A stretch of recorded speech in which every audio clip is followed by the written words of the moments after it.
Hello everyone, it's been a while since my last video. It's been a very busy time at the moment. We're getting ready for the end of the year, so a lot of my clients are squeezing in their last couple of training sessions before they start traveling for Christmas to see relatives and things like that.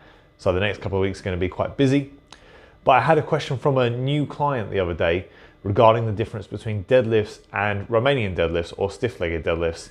And it's a really common question, and I've seen a lot of videos on it online, and I think I can add a little something to that discussion with just a certain way that I explain it that I think is quite easy to remember. So we're going to dive into that today. Now, because I want to highlight the differences between deadlifts and stiff-legged deadlifts or Romanian deadlifts, I'm going to make some generalizations. The conversation isn't going to be quite as nuanced as maybe it could be, because I want to make sure those differences are really clear.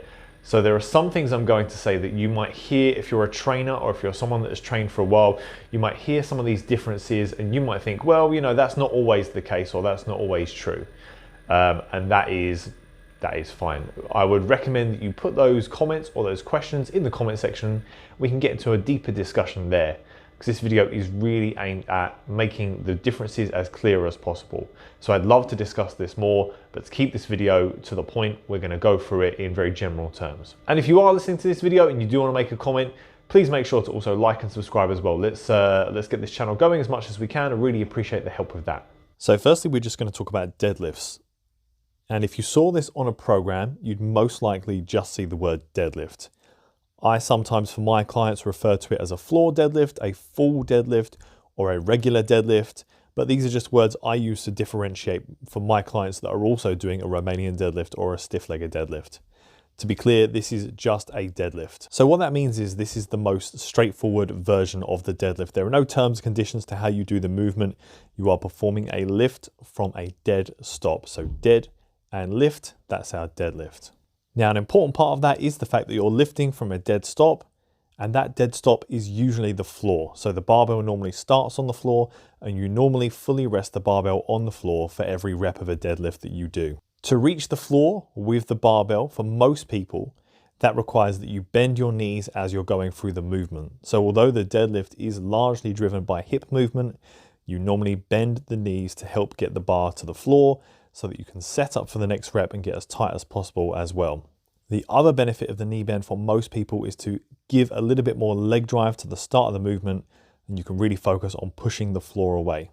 Again, this doesn't hold true for everyone. Some people can reach the floor with the bar without lots of knee bend, and some people are very strong at pulling without using the knee extension movement to push away.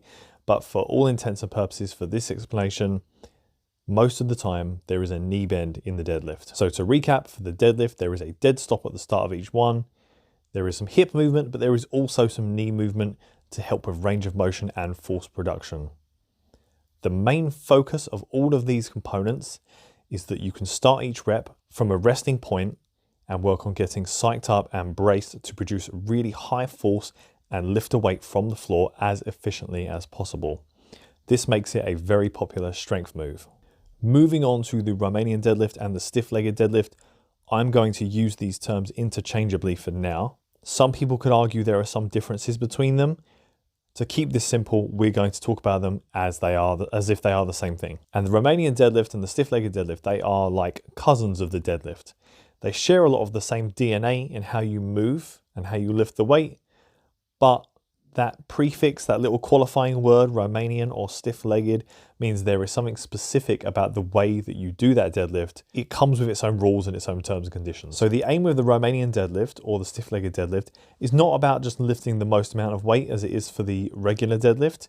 Instead, it's actually about getting the best training effect possible for the hips, hamstrings, and lower back, which are a group of muscles that we normally refer to as the posterior chain. To get the best training effect for the posterior chain, we try to minimize knee movement beyond a little bit of softness in the knees at the start of the movement. In this way, the exercise becomes a bit of a challenge of how low can you go, how low can you get the bar without rebending your knees into the movement or rounding your back. And for most people, when they hit their limit there, they will get a really strong stretch in the hamstrings. So that's a bit of a clue that you know you're in the right place. Now, the bottom position, the kind of end range of motion for a Romanian deadlift, will look different for each person based on their mobility and their kind of movement control. Because the Romanian deadlift normally goes for a deeper range of motion and includes more time under tension because you're not resting the barbell down every time. It can be considered, or is often considered, a better exercise for muscle building and mobility, things like that. So hopefully the difference there is quite clear. One of those exercises, the deadlift, we focus on the most efficient mechanics to produce a lot of force and pick a weight up from a dead stop. And in the Romanian deadlift, we focus on the best mechanics to train the posterior chain.